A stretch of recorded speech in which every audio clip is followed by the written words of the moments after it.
Oi pessoal, eu sou Pedro Arthur e meu grupo é composto por João Vitor Dias, Matheus Machado, Marcelo Rocha e Alícia. Bem, hoje eu vou falar sobre o espelho plano, que é um dos mais comuns assim, do nosso dia a dia, né?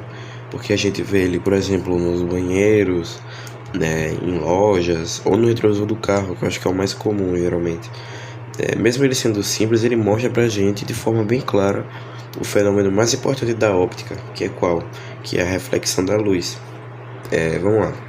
Quando a luz ela bate numa superfície lisa e polida, como um espelho, ela não se espalha, ou seja, ela não faz isso aqui, ela segue uma reta, entendeu? Por exemplo, e também, eu esqueci de falar, esse ângulo de incidência, ele é igual ao ângulo da reflexão. Então, por exemplo, vamos supor que isso aqui é um espelho. Se eu enxergar, por exemplo, daqui, isso aqui é um olho, vamos dizer, a luz, quando ele bate aqui, ela não vai simplesmente voltar para cá. Não, ela vai seguir reta e ela vai bater aqui nesse espelho e vai seguir no mesmo ângulo, só que invertida. Então, é como se...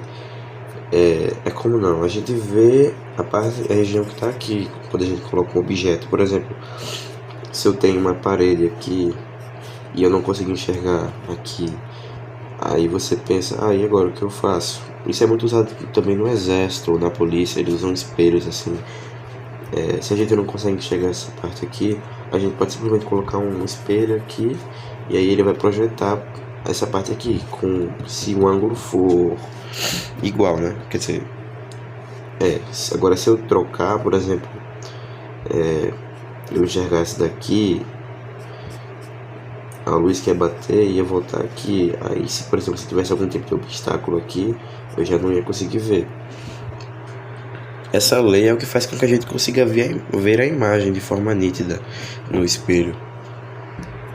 Agora vamos falar da imagem que ele projeta. Essa imagem, ela é uma imagem virtual. Aí eu vou usar um exemplo aqui agora. Com esse objeto aqui, esse controle. Que em espelhos planos, a distância que a gente tem do objeto é igual, só que ela é duplicada. Por exemplo, deixa eu adotar uma medida aqui de 20 centímetros e eu vou colocar esse objeto aqui a 20 centímetros do espelho, por exemplo. Deixa eu ver mais ou menos onde é.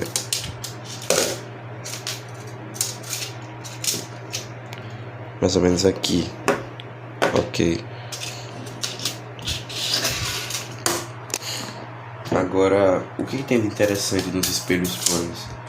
A gente vê que o espelho, ele parece que tem um fundo. Como assim? Parece que esse controle tá lá dentro, só que não, isso não acontece, né? Obviamente, os espelhos, eles não têm um fundo ou algo do tipo. E também o que é interessante é que a distância que esse objeto ele tá daqui é igual à distância que aquele objeto lá dentro tá daqui. Ou seja, se eu quero calcular a distância do objeto da minha imagem que tá aqui para virtual, é só multiplicar por 2. Então é como se fosse assim. Deixa eu adotar os 20 centímetros de novo.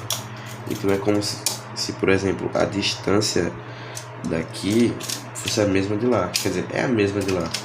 E o que também é interessante é que esse objeto aqui, ele mantém a altura dele. Então ele tem, deixa eu ver aqui, 5 centímetros de altura. Então a altura que aquele objeto tem lá é 5 centímetros também. Continua sendo igual. E ela é uma imagem direita, mas ela é invertida. Então acaba que, como eu disse antes, ela não fica da mesma forma, mas ela tem as mesmas características de tamanho e distância, né? Então, como eu disse antes também, o espelho ele não tem um fundo, né? O espelho ele realmente não tem como ter um fundo. Mas por que isso é causado? Isso é causado por conta do nosso cérebro. Aí ele dá essa impressão que tem alguma coisa atrás do espelho, mas obviamente isso não acontece. E é importante falar também que ela é simétrica, uma imagem totalmente simétrica. Apenas os lados que ficam invertidos. Aí eu falei antes, por exemplo, desse exemplo aqui, mostrando, mas eu também posso colocar ele na prática. Por exemplo, se eu tivesse um obstáculo aqui, por exemplo, eu coloquei um obstáculo aqui, eu não consigo enxergar nada que está depois dessa folha, mas se eu quiser, por exemplo, enxergar o que tem atrás dela, eu vou desenhar um ponto na parede aqui,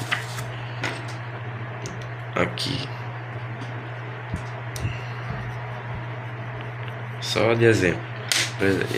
Se eu colocar algum objeto, um obstáculo na frente, eu não consigo enxergar esse ponto. Mas se eu usar o espelho e calcular certo o ângulo, dá pra ver ali no fundo aquele ponto.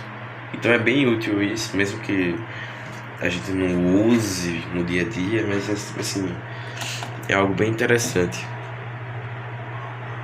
E bem, a conclusão é que, resumindo, o espelho plano ele forma uma imagem virtual, que é a imagem dentro, uma imagem direita, simétrica e do mesmo tamanho.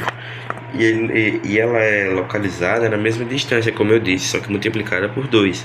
Se a gente quiser a distância do objeto real para o virtual, né? Isso ele ajuda a gente a entender perfeitamente o comportamento da luz.